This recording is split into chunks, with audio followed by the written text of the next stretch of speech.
Tosubwe chiddako ku AC Media UG.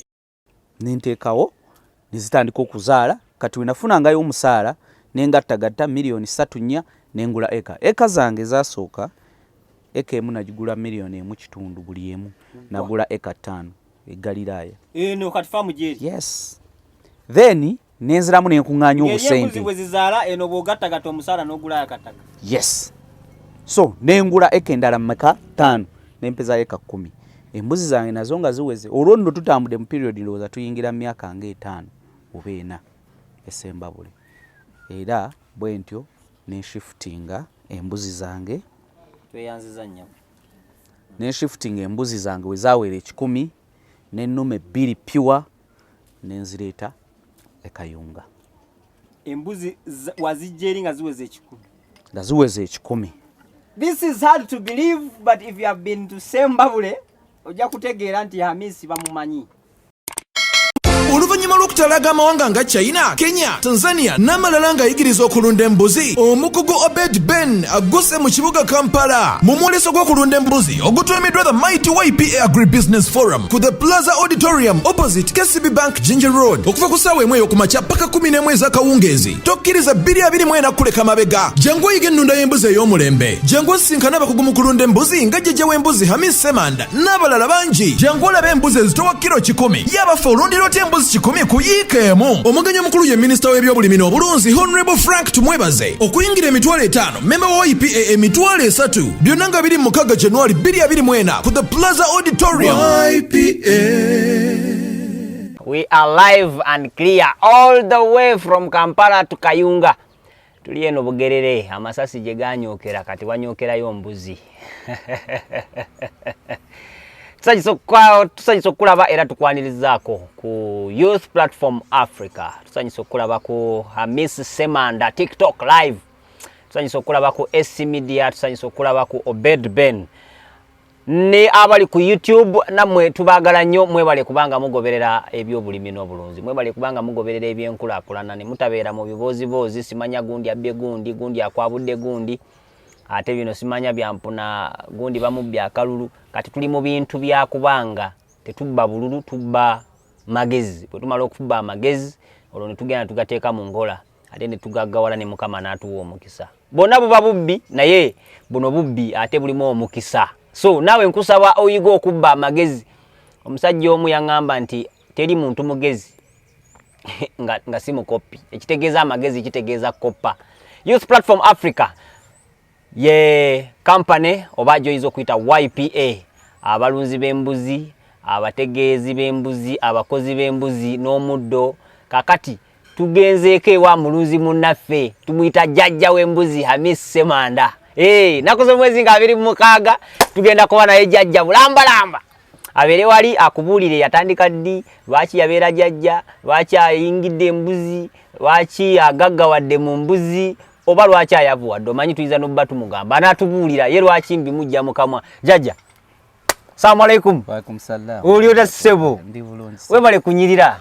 Amina. Kuliko omwaka basiraamu tugamba webale omwaka omwaka twaguyisemu bulungi. Oli otya? Ndi bulungi. Nkulaba. Wano tuliwa? Wano we tuli Kayunga district sub county bagiyita Kayunga Town Council. Kayunga Town Council. Na ekifo kyennyini bakiyita Ham Garden. Ham Garden Cafe and Grill. Ham Garden Cafe and Grill. So when you talk about grill, manyi kyentegeeza. Wali omuchomo gonna. Goats. It is about omuchomo gonna guli wano. Yes. Lwakuba tusoose mu kachaayi wano. Neko kawooma bambi. Bampadde chapati wano eringa ngaawo olaba. Oba bagikola nayo mu mbuzi. You're not to be caller. Anything you think about of goats, we do it. Ham's Cafe and Grill gwayitako side ze Kayunga ngogende Bale ngogende Jinja. By the way mwabagende Jinja kati ekubo lirimu lye tukozesa. Tuyita Kayunga ne tutema jamu we mukono. Tuba tugwawa bwe tuyite Kayunga. No, wayite Kayunga gwira ddala njeru. Kati ekitegedde. Gayaza, Kalaji, Bukoloto. Then bwatuke Bukoloto natemako kati najje Kayunga. Nasoka kanywa ka coffee. Nalya embuzi. then agenda paka njeru ogwanjeru oyo no proceeding ejinja dakikanga 20 so lwaki obera mu jamu ngate embuzi eri wano ogenda kulya waliyodeko ku chapati eva mu mbuzi tuli ano kwa Hamis Cafe and Grill wetufunideka breakfast nagambye omukyala nedda togeza nompe mmere ngenda ku Hamis Cafe bwentukayo nesirya nyinza obutabala lunaku sanyusa okulabako Ham amina kiri kitya sanyusa okwaniriza mu kifo kino webale kutetenkanya nkola ku mbuzi ne Hamis Cafe kye kisooka of course embuzi lwaki ogamba obukozi embuzi ngawe wangaye Cafe Java sita ina Cafe Java sita ina Ham taina cafe na yayi ne embuzi atalina lwaki tagitunda kitegeeza kituufu taji awo kati awo nkutegedde yes eno cafe ogitandika ddi cafe yawezezza omwaka kwa 2005 yakaweza bweza mwaka yes. Kitegeeza mbuzi wamaze zasooka kati ekibuuzo otandika cafe lwakuba oyina embuzi oba just kino nakyo kyali other plan nga naye eri mu mindset yo Obed Ben njagala okubuulira kino n'abatulaba bonna ku channels ez'enjawulo nti farming eri broad and I've said this many times ku channels zange zonna farming abali ku HAMISSEMANDA ono ye muntu wamwe bulijjo mugendeko mulike YouTube channel ye ayina YouTube channel nungi eriko ebiyigiriza bingi ebikwatagana n'embuzi so genda yo labe messages zino zayogerako yes so I've said this many times ti farming balike gitunuulira ng'omuntu bw'alundayo nga taata wo bwe yakola kitange ne jjajjange nti omuntu abeerayo n'embuzi 10 mbuzi 5 oyo ne bamuyita omugagga w'embuzi ayina embuzi oyo nyingi nga 10 nze farming ngitunuulira nga bw'ogitunuulira nti tandika farming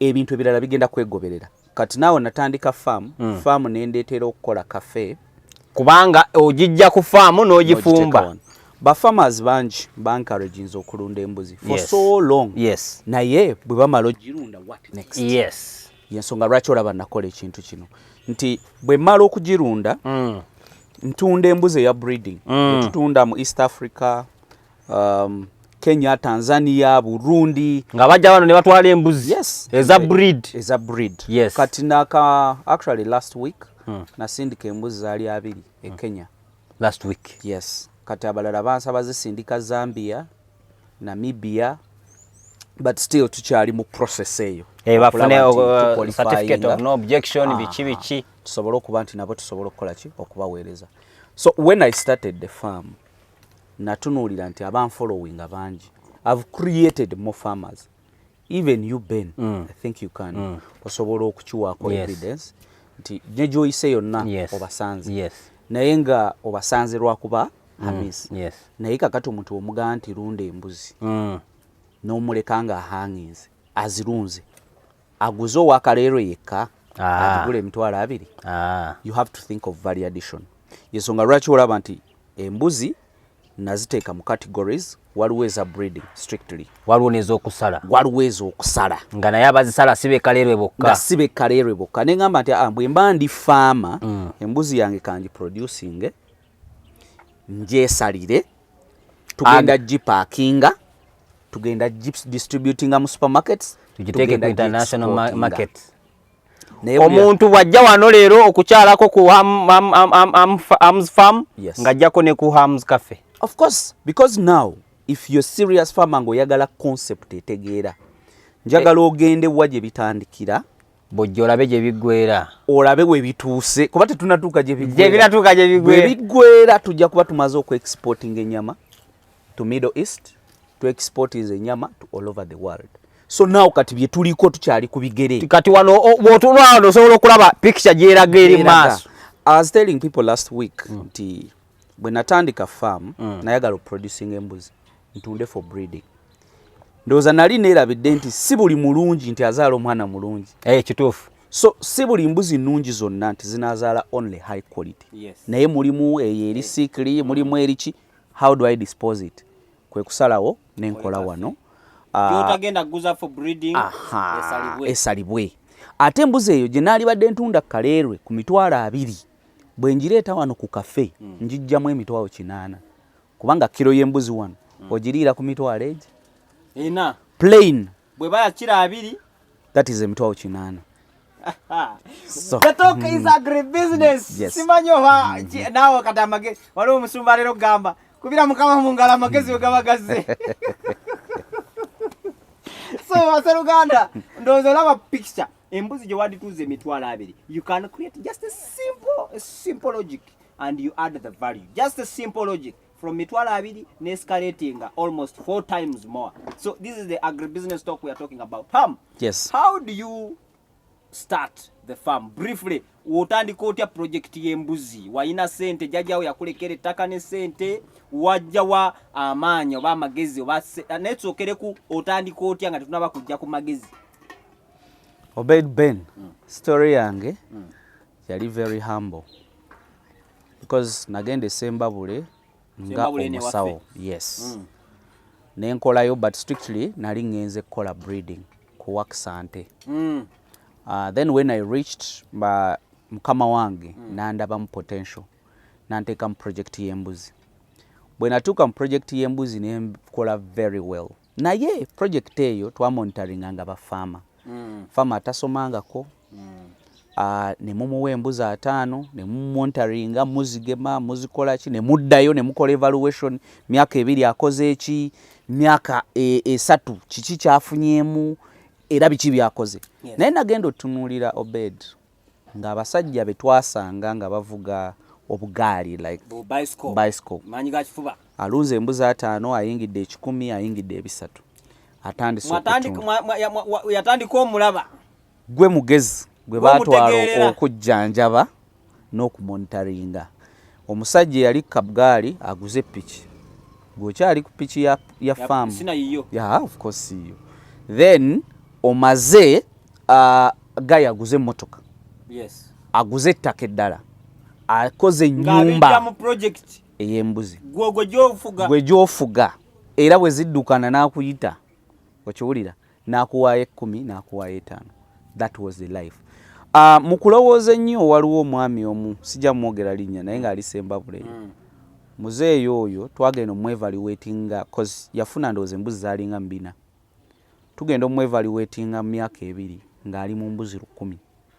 Ne tumubuuza mmeka ze yakatunda cause buli myezi 6 baali batundanga ebirume.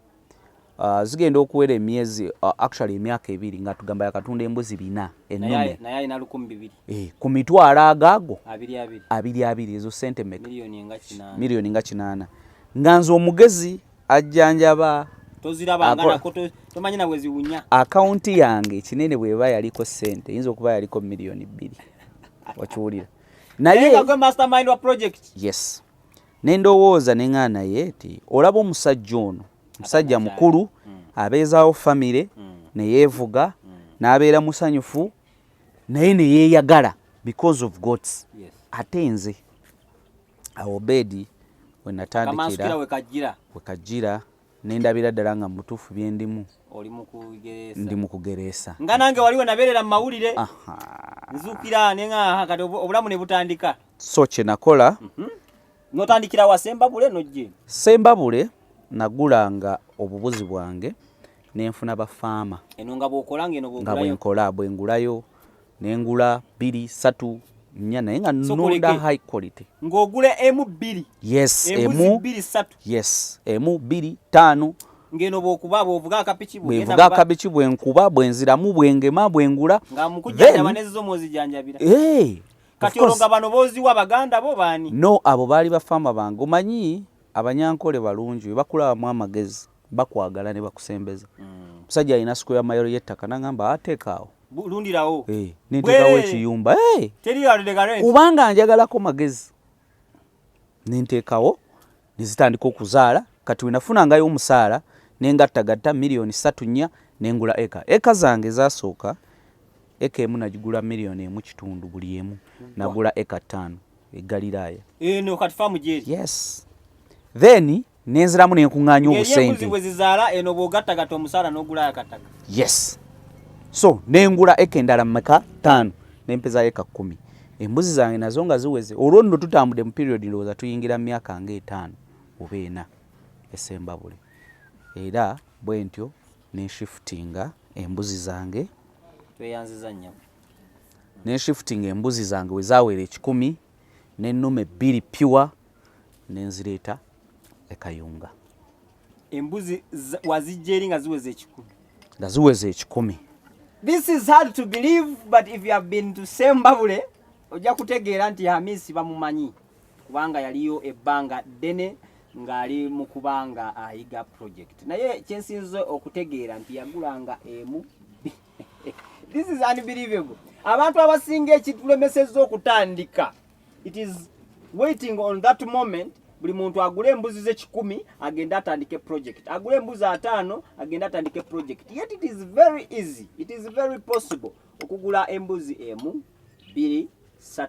Ezo nezo olabe 10 bwe bajjako 3 ziba tezikyawera 10. So we need okukendeza amalala. We need to humble ourselves because everyone has been humble at least at some point. Kabere president w'eggwanga lino olunaku lumu yalikaawo nga talina kyakulya naye olwaleero takyasobola kulwa kyakulya. We have humble beginnings but we have really escalated to some places and to some points. Embuzi 2 paka lwezaawera 10. Kati embuzi 10 nojja otyo ozirundire mu eka 10 nga zijjaamu. Kitegeeza buli eka yatwalanga embuzi 10.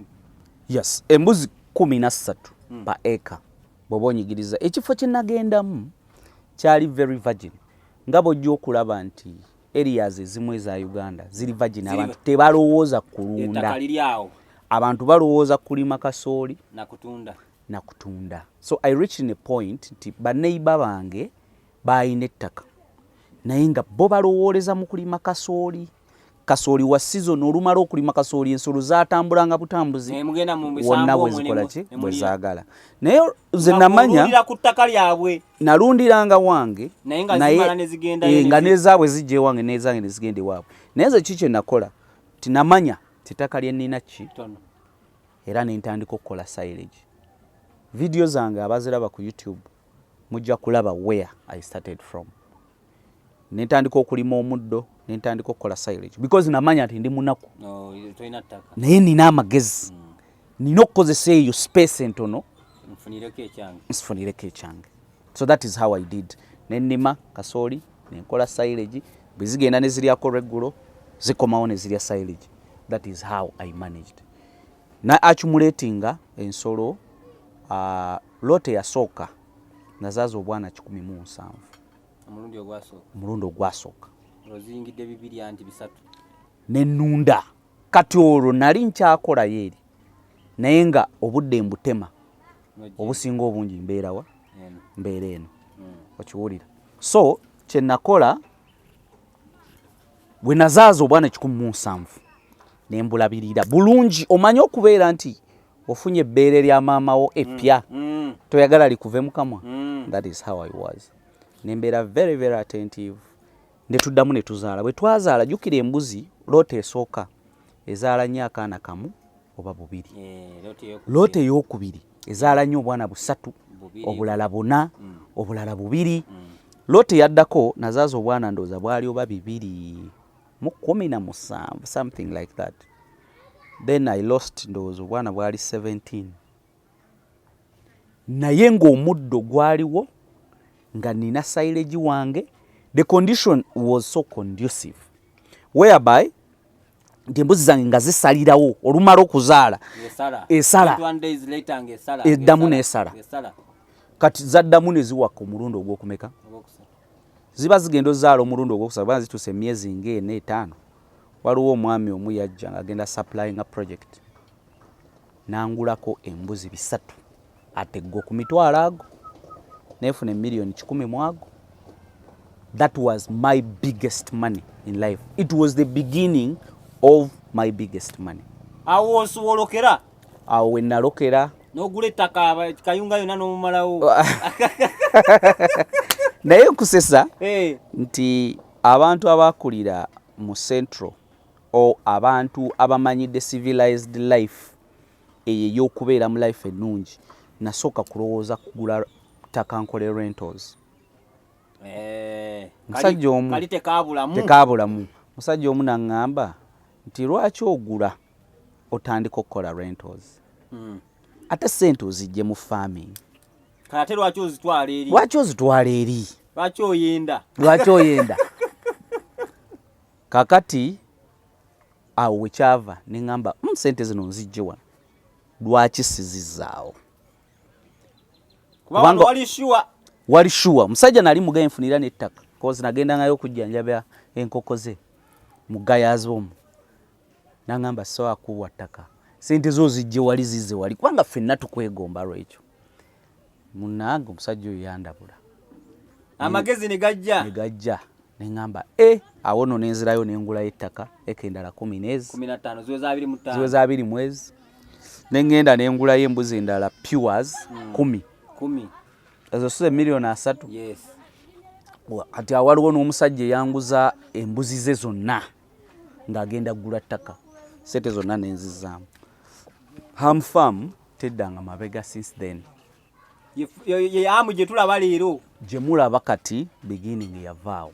Embuzi ne zaakumuleetinga ze naleeta nazo ne zizaala kati n'ennyingira embuzi 1000 ku eka 2 mwezo okulima omuddo n'enkwongera ndowooza era abagoberera channel zange balaba we natandikira okola irrigation y'ettaka biki nga ndi very serious olw'ensonga nali manyi nti space gye nina tekola ki temala.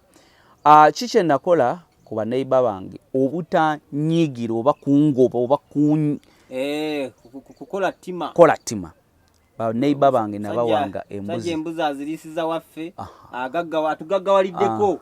Nze neiba wange yenna aina ettaka ne interest y'embuzi namuwe ennume $1,300,000 ku bwereere yiyo erinyira embuzi zo bwe tukolinyira abaana gikomyeyo kuwendala nagaba embuzi za $1,10,000 kuba neiba bonna ezo ze nnume nga 10 ago taliyogera kubanga bo bennyini ensolo zaabwe yazinywa wanga amazzi nezange zipaala ne zigenda wa ate bwe zigenda ewaabwe zidda ziyina embuto ez'obubuzi bwabwe buloko ate nze mba nkola loosi kati neŋŋamba omanyi nti kamba we breed at least zidda ne breed ki eyange era nenkola ekirala neŋa anti mbuzi zange zimiitinga n'ez'abalala kati kanzigeme ne banneiba mbagemere kubanga one time yandeetera obulwadde neiba nenfiirwa embuzi ndooza zaalinga mu 10.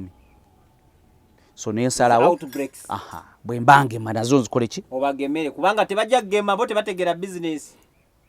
Ye alaba asobola ofiirwa embuzi ey'emitwalo 2 olw'ennusu 5 eza vaccine. So nze nenga akankuwa 5 ebya vaccine nsevinga eyange $1,700,000. So that is the strategy. Tuli Kayunga tulina Omugaga HAMISSEMANDA erinnya hamu ngenda dinoonyerezaako ndabe lwaki buli alina erinnya hamu alabika alina kasente ak'enjawulo tetumanyi abaana mugenda batuuma bahamu naye tulaba nti oli hamu akola birala nono hamu akola birala. Tuli wano ku musomo tuli kukwogera ku business naddala eri mu agriculture. Twagala tukyusa obulamu simu y'omwaka guno enaku z'omwezi nga 26 tugenda kuba twogera ku the mighty YPA Agribusiness Forum. Tugenda kubeera wali mu kibuga Kampala ku the Plaza Auditorium. Musebo onoobeerayo oba toobeeyo? Eyo nina okubaayo olw'ensonga vision gy'olina ey'oku multiplying embuzi mu Uganda. Yes. Si yiyo. That was my vision. Naye olw'okubanga Obed Ben is too bright omanyi ensi ffenna tulowooza ffenna tuli bantu naye waliwo abalowooza amangu abatekinga risk amangu ate abalala ne baba slow learners. You get it? So dream yange Obed kyova olaba nti nkwagala nnyo you're pushing it n'abantu abalala boolaba ku forums. By the way 90% of bantu boolaba ku YouTube ku forums Uganda, Ghana, Jamaica, wherever you see now starting to do agriculture nga ate bw'abalaga I'm the brain behind it. You get it? So bonna bakikola kubanga bandaba nga nkikola eri emabega omuntu yakolanga ka business n'akakwatira mu nkwawo n'akakweka kange tebaba amagezi gange Ben kyenkubuulira eki kyokola kyekituufu omuntu muwe encouragement muwe amagezi sharing challenges zo naye ayingire mu business agikole in the same way nga bwogikola ki nga bwogikola lwaki nti fe farming tetulina competition. Exactly. Ekyo kyekisinga okunjagaza business. You get it? Teyina competition. The more animals you do, the more advantage we get. Yes. Lwaki nti bwe tunaaweza nnyingi tugenda kufuna energy extending to another country. Era n'okusalawo okuba supplying ennyama. The reason lwaki nti tukyali bwe twetuumye because tetulina in total nze bwengatta obufaamu bwange bwonna ekinene ennyo nina mbuzi 10,000. Waliwo Munnakenya yali wano recently yaŋŋamba ayagala embuzi 705 buli week. So yetaaga emyezi emeka okumalawo faamu yange. You get? Kato Ben. Bw'oba naawe olinayo embuzi 1,000. Jo ku Wednesday nafuna omusajja muyindi ali wano Kampala. Ayina banne balina festival India naye egenda kumala emyezi 4. Buli week bagala 20 tons. Zembuzi nga 10. Obedi. Buli week etya? Emu. Obedi ze nali yadde munene. Yes. Singa abantu balina. Okitegedde. Naye buli odeja banaye mutuwe gayiridde. Kakandi kinabayo abantu mugenda kubeera eyo mwesibeko obwavu mwesibeko embeera embi lwa nsonga ebintu bino mubirabanga ebiri ewala. Osobola okutandika n'embuzi emu, osobola okutandika n'embuzi 2, osobola okutandika n'ebintu ebirala. Essaawa zino waliwo orders za pasture ezijja nga za muddo. Naye ng'ono bwe yali atandika omuddo oba ffe bwe twali tutandika omuddo twali tutandika gwaffe gwa kuliisa mbuzi zaffe. But you find a business comes in a disguise. Nti otandise omuddo oliise embuzi zo ate bw'ogufunye ne gubeera excess ate n'otundako. Kati ate ogenda okulaba nga bali bagwagala. Kati n'ogamba let me do it extensively ate nayo nefuuka business kulwayo. Kati ate n'otandika kafe eriise embuzi zo ogemanyiza ng'otegesa ebivulu ng'ebyabadde wano ku Christmas. So ebintu it is an ecosystem that we are creating. Twagala tutandika okutapinga those international markets. Kati factory tugenda gitandika next year. Naye factory eyo yeetaaga ekitone nnyo akakadde k'embuzi. Where are we going to get the goats? Kitegeeza nti singa gojja mu nnaku z'omwezi 26 nojja mu the Mighty YP Agribusiness Forum ogenda kubanga oyiga 3,000 azirabirira buntu atya kakati ate gwe olemeddwa n'ebbiri abantu basuubire ki 26 what are you going to get just osunako katono tomalaayo ekituufu story y'embuzi tesobola kuggwayo. Yes. They need to learn a lot balina okutegeera ebintu bingi because in that forum tulina okutapinga ku challenges zaabwe era ffe tugezezzaako tutya okuziyitamu. Yes. Omuntu aba n'embuzi 2 ne zirwala 2-3 n'akuba enduulu n'azita n'agenda. Waffe wali omusajja yagamba zalwadde ekifuluuto ezinaawona ze zinaawona. Talina plan B. Kati ebyo ffe betulina okubagirawo ffe ng'abaasooka mu mbuzi era abazirimu. By the way singa saali musajja mwavu singa nina embuzi nga 1,000 naye bwe ntunda bwe nziryako bwe ntunda bwe nkolako zikaffe. Kati a story about the cafe. Ogezaako kuteekateeka bugagga. So ngezaako nezira still era ziba zinnuma bwe nzirya milioni 600 oba 7 nenduteeka mu cafe. Kugamba sente za zino business tezijjanga ziri kubanga nateekawo embuzi byali 400 ennume gyagenda okuwera emyezi 6 nga sikyalina birume byakulya. Ebirume biweddewo ebyokulya kati nsetinze lote endala ngenda tutandika ndozikolako feedlot. Let me tell you one thing Ben, botandika farming kamba weko insight katono nnyo kyotunuulidde. Katono nnyo bakubirako katono. Atandika embuzi nenzirunda nenzitunda Kenya, Tanzania, Burundi, Rwanda. Bwe namalo zitunda nensigazaawo ezitali nnungi kutunda for breeding. Nensalawo nziteeke wano nzisale kubanga wano signature yaffe wano mbuzi. Tusobola okukola anything with mbuzi. Oba oyagala mbuzi namba era singa obedi wabadde olina time no ordering embuzi yo namba netugiteekamu omuceere ne tugiteekamu obumonde ne tugitunga ne tugizaawo tugikuwa ku mmeeza gwe ne tukuwa obwambe weesalire wa w'oyagala ne bw'ogaa nti oyagala tutandikira ku mutima yeeyo level etutuusiza ki embuzi right from the farm. Kati ekyo kimaze okukolebwa waliwo ebintu ebirala ebijja byegattamu. Embuzi tetujja girya yokka, tujja kulya fish, tujja kulya enkoko. Nze gwolaba siri mulunzi wa nkoko era saagala nkoko. Omanyi lwaki? Saagala project erya mu nsawo yange buli lunaku. Naye kati ntuuse okulundayo enkoko lwaki nti nina wenzikola ki? Olina w'ozisalira. Kubanga bwe nnunda enkoko mba ku pressure. Ennaku bwe ziti mba nina okuba nga nzitunze zonna. So nina okwegayirira azigula. But wano nja kuba sizikola ki? Seegayirira. Oluzijja wali. So kitegeeza oyingidde agribusiness project enda olwa agribusiness opportunity eriwo. Okitegedde? Kakati ekyo kiwedde. Fish nayo bagirya. Yes. Okiwulira? Ate obusa bw'embuzi y'emmere ya fish.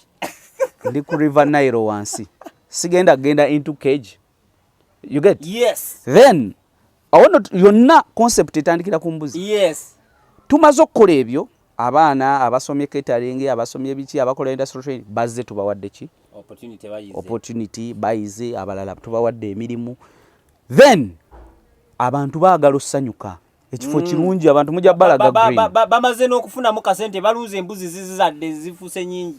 Mugenda balaga green, bagenda balaga green gwe tulina. Balabe mujja na kubalaga the whole place. Yes. You see how beautiful it is. It attracts people. Abantu we bajja baagala wekisanyuka.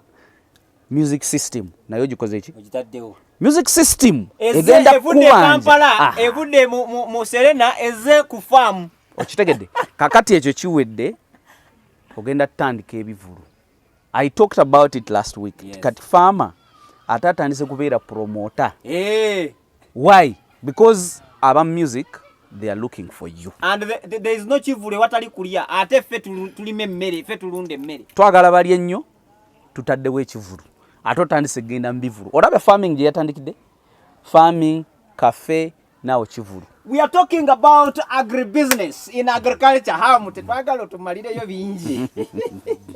Ennaku z'omwezi 26 tugenda kubeera wali ku the Plaza Auditorium mu kibuga Kampala tuliraanye Ministry of Education. Tugenda kubeerayo n'aba Bank of Uganda, tugenda kubeerayo n'aba insurance, tugenda kubeerayo n'aba ministry, tugenda kubeerayo n'abantu bangi abalina business zaabwe naye kusingira ddala tugenda kwogera ku agribusiness. How do we shift from agriculture to agribusiness? Kusuniddeko katono nolaba kye bayita ecosystem nti Apple is not the biggest phone, has not been the biggest phone.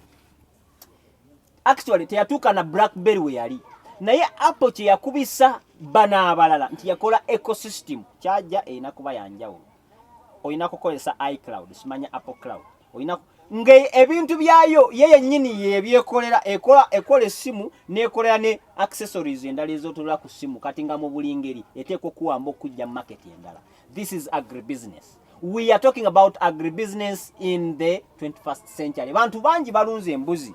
Bantu bangi balunze ente. Naye nga tagiraba mu kisukka kukugisala kugirya. Tagiraba mu kugisukka kugijja mu mata aganywe. Awo wakoma. Ebisigadde bamayembe bagakola muki. Obeddi babalikola muki.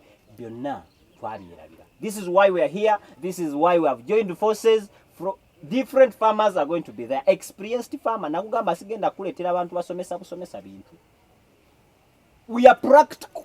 Botugamba nti omuntu alina embuzi 13 era byayogerera oba tubiwulire oliko ekizibu Sebuganda mwavu munnange mufuna pola munnange sawa yeyo tugenda kwera wali ku the Plaza Auditorium. Yes. Gita abantu nga tumaliriza. Abantu mwenna nze ndowooza mwali badde mukozesa this opportunity. Yes. Obed Ben nze saagala nnyo sitera nnyo kukola conventions nga zino kwogera n'abantu. Always abantu njagala nnyo ne bajja ku farm ne balaba ne bayiga ne bagenda. Naye Obed yankwatako n'angamba Hamis tulina vision etya ku multiplying nsolo. Yes. Jangu oyogere n'abantu abatannaba kusobola kujja ku farm ate bangi. So mukozese opportunity eyo. Faamu zaffe gye ziri si kumpi olina ovuga mailo era faama ali serious yajja Akyabirowooza akakyagala byetegereza abeera ku side. So bwe tuba nga tusitudde amagezi ne tugaleeta tugabateere ku mmeeza kumpi wooli awo. kumpi wooli, you better come to interacting one on one. Yes. Many abatajja kusobola kunfuna bangi baze ku faamu yange ne batasobola kunfuna nga siriiwo kozi nange nina okunoonya ki sente ate oyina n'okukola ebirala ate onobeera ku faamu kokka. That is it. Amanya abantu abamu balowooza it is full time job. Farming Yes. Oziteekayo sente newe tuli wano Ben golowooza sikola naye eri ziri mu kuzaala. Exactly. This is what I usually tell you. He was not there. I usually tell you that goats are slaves. Yes. Even when they are sleeping at night, they are chewing cud. Yes. What does it mean? They are working for money. you. Actually, may I call them machineries? Yes. They are, it is a factory. Converts the grass into the muscle. So and which muscle you used to get that's the dollars. When you have the muscles, you have the dollars. So when you're here, yes. Zo zirowooza ozaagala nnyo zitutte ziridde oziwadde alufa oziwadde zigamba ono omusajja atwagala neeyongera okugaaya naye buli lwegaaya is adding on grams for me and is adding dollars on the owner. Yes. So that is the business gyotajja kugamba nti ngitaddemu egenda kunteeka ku tension kamberewo buli lunaku neetegereze eno si nkoko eno si mbizi eno you know it is a business on its own n'ebyerya yebimanyi as long as you have the land. Yes. You get it? And even if you don't have the land, you plant once. Yes. Then ogiteerako butezi. Which is a system of its own. So let these people come. Tubalage the markets we have. Because nze njogedde ku markets ntono, but we shall explain more. Tujja kwogera ku export. Yes. We shall discuss a lot. Good enough, ne minister agenda beerawo. Yes. Yes. We shall be able to discuss kiki tulaba as a vision. Ye nga ye alaba atya. Ministry nga yo ebiki byerina mu nkola gwe byotomanyi. And where are the gaps? Zetulina omuzi ayinza okutuulamu n'anoonya ekifo kye. Tonoonya weakness ya Obed. Yes, oba ya Ham. Just find a solution to his problem. That is the only way we can get money. Obed bwoba ina billion. Yes. Bwoba ina embuzi ziri worth billion 5. Yes. Nga nina embuzi ziri worth billion 3. Yes. I'm okay with the 3 because that's what I can afford. Yes. Beera ne 10 mbeere ne 5 zange. Bwe tunaba tugatta era buli omu ajja kufuna okusinziira ku ekyo kukyalina. So why do I fight you? I just have to encourage you. I just have to give you what you need. You move forward. And the good thing I liked about this project. Yes. Nga tumaliriza. Nti agribusiness is one of a kind. We are 47 million people. So even when we sacrificed all the other farmers, YPA alone cannot service the needs of all other farmers. Never. Tasobola kugamba nti ka servicing 50%. Nti kakati abantu ne otusindika abantu 100 olunaku olu nga buli omu ayagala embuzi egi. Hamu agenda kusuffocatinga. Because bwaba ine 15 n'atolako embuzi 10, that is a very big gap at the same day. For example, Ben, those who have gotten a chance of going to South Africa. South Africa is one of the biggest goat farmers yes. All the country. Tosobola mbuzi kuzijja mu kiraalo kimu. Exactly. You get it? You go here. You go there. That is what we need. Yensonga lwaki we are empowering you with the skills and knowledge. Don't make losses. Do this, do that and that. Whereby, if a contract comes, nga yetaaga embuzi 15,000. Hamisa, you don't have to sell all my flock. Nina kulondako ne ngamba Ben netaaga $1,600,000. Gwe wetaaga $1,000,000 meka nti njagala 5. Oli ajjaga njagala 2. I will not move kugenda wuwo nja kugamba sente ku account yo selecting a quality bweti leta tuwe embuzi z'abasajja. That is what we want. This is the initiative. Is it very bad? Is it very bad really? By the way, njala kutegeeza bagamba yagaliza ofune. Fe tubagaliza. This is all we can do. Muntana tugenda gendo lunaku lumu Mungu agenda tujulula mbulamu bw'ensi eno. Tugenda essaawa yonna. We are not here permanently. Neither are you. So it is better. It is high time you decided now and acted. Naku z'omwezi 26 could be your way through. Could be a way for you to start a new journey. YPA tugambe emirundi 24. 24 tufuna emirundi 24. Ono yali afuna $2,000,000. Okiraba nti myaka 2 yafuna $1,012,000. Ekyo gisusse emirundi 24. What are you waiting for? 2020 2027 2030 tujitandika kati. We plan for now. 5 years ago, 7 years ago, he was a vet doctor, simple veterinary officer. Right now, he's a director of multiple companies. And you can testify nti ffe tulunze embuzi nga YPA ne tulundira n'abalala. Pweti kati gwe tolundira abalala. Gwe kolotya? Jangu werundire. Lwaki tukulundira kubanga twagala obeereko nti naawe oyina embuzi. Kakati tuvudde ku level nawe tugamba lwaki naawe tewenyigira. It is easy. If I can do it and do it for you, then why don't you just do it for yourself? This is why we have organized this forum. Tugenda kwogera ku nte, tujja kwogera ku pasture, tujja kwogera ku njuki. Business ezenjawulo twagala tukwe business ezitakuteeka ku tension. Kyovulaba tuyinza obutayogera ku nkoko. Tetugikuba abakola enkoko no, naye tugulaga nti twagala tusooke zino eziri passive ng'ozikola nobeera wano ku hamu ng'onywa kacaayi nga zo ziri eri zibonaabona zikukolera akasente. Ennaku z'omwezi 26 tugenda kubeera ku the Plaza Auditorium. Ticket ya $5 gyokka. Ate gwe member wa YPA $3. Njagala kati essaawa zino ogende ku YPAGOATS oba ku www.youthplatformafrica.com. Teka mu YPA ojja kufuna website ofune ticket yo oba kuba ku namba z'essimu zonosanga ku contacts zaffe sobola okubanga okyusa obulamu. Njagala kutegeeza 2026 tumutandika leero tumusetinga leero. Saba otuweyo closing remarks obugambo nga 2-3 buwandiwadde farmer abadde atugoberera all the way. One, ngenda muwa ebibuuzo. Lwaki alowooza ennyama y'embuzi teri mu supermarkets? Tewali sausage za nnyama ya mbuzi? Tewaliwo direct stream etwala mbuzi bweru? We send them through Kenya. Owulira? Bazitwala ne bazisala Kenya then ne bazitwala. Lwaki tetusobola kikola wano? We are the pearl of Africa. Simanyi boy bakitegeera. The greatest country in the world nze bwenkitegeera. But how great are we in poverty or what? Greatest poverty. How do we need to know engeri ki gye tulina okukozesa our pride of pearl of Africa? Yeah. Obed Ben, you're seeing me today. N'abatulaba.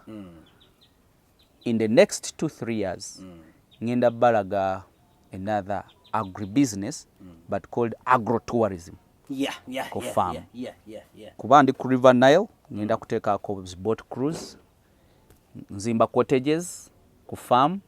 I want you to ndeta horses, find your life outside home, but learning. Sigamba nti you find another business of tourism in agribusiness. Yes. And farming. You get it. Sigamba nti omuntu tajja genda kulaba ngo bweri akaweewo. It is okay, it makes you happy.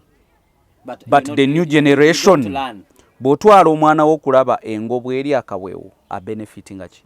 Zero. Ajje ku farm, alabe bwe tulunda. Embuzi bwerinyira endala bwe tuzaala. Omwana alabe tujjanjaba tutya embuzi, agitegeere. Bw'amala avuge horse, agende for boat cruise. Anyumiddwa nga ye, naye afunyeemu business mu mutwe gwe nti asobola okukola ekintu bwe kityo. The only way we are supposed to get rich, Obed, gujja kuba mugagga, nange ngenda kuba mugagga. Omwana wange anaaba mugagga oba anaabeera Kampala ng'anoonya mirimu. Awo. Tugenda tuteekamu gye bayita generation farming. Nze ntandise, I have moved, tukiteeke wansi ku baana baffe. How? By visiting those farms. Mu kifo ky'obbatwala olabya engo ng'eri akaweewo, mutwala alabe ensolo gye bayita embuzi, bwe bagirabirira bwasobola ogifunamu ssente ate anyumirwe. That is what we are going to. It is fun learning. Yes. Tweyanza nnyo Hamu. Yes. Tweyanzege webale obudde bwo, webale kubanga otukyaziza wano tuli ku Hamis Garden. Balina kyensinga okubaagalako, balina kye bayita embuzi ewooma. Amazima gennyini embuzi ewooma. Actually, I'm a vegetarian, but I eat goat's meat. Ekyo kyekyenjawulo nti kubanga ne India bonna bali vegetarians naye bali ennyama embuzi. So embuzi ya njawulo, embuzi erimu ekirungo. Nali ngamba abantu nti buli kasente koolaba kaliko Uganda Coat of Arm. Uganda Coat of Arm bw'ogyetegereza, nali ngyetegereza bulungi. Tebateekako nte, bateekako mbuzi ya mu nsiko ya Uganda Cob. ne bategeeza nti embuzi yabula mugende mugijjeyo mugikomyewo mufune sente. And it is a hub because what people say, Yes. Embuzi tell you every grass, Yes, it is But- selective. but whichever grass it eats, It is it is for a purpose. medicine For a purpose. for a purpose. So Kati bw'ogirya ofuniramu ebirungo. This is not theory, this is practical. Yes. Mukyaleko ku farm, tubaddeko ku farms ez'enjawulo naye ng'olaba egenda. Kyova olaba terya muddo guno. Okugulya guno egulya lwanakola ntya nga bwe wandiridde chips. Tubagala nnyo mwebale kubanga mutugoberedde kuba otatandikise paka tugenze tulina ebyokukola bingi, tulina meetings ez'enjawulo, tulina okwogera n'abantu ab'enjawulo. Nkusaba obeere bulungi, obeere ng'ogoberera, naye ekisinga obukulu togoberera bugoberezi. Tofuuka ndiga egoberera bugoberezi, wabula goberera nga bw'oyiga. Tofuuka ndiga eri gye bajjawo akaguwa ate yo n'esigala ng'ekyabuuka. Kakati bwe bajjawo akaguwa naawe tambula nga ategedde nti akaguwa bakaggyeko. Tubadde ku Youth Platform Africa, tubadde ku HAMISSEMANDA TikTok live, tubadde ku Media, ku Obed Ben, tubadde ne ku YouTube channels ez'enjawulo. Nkusaba obeere bulungi, weeraba.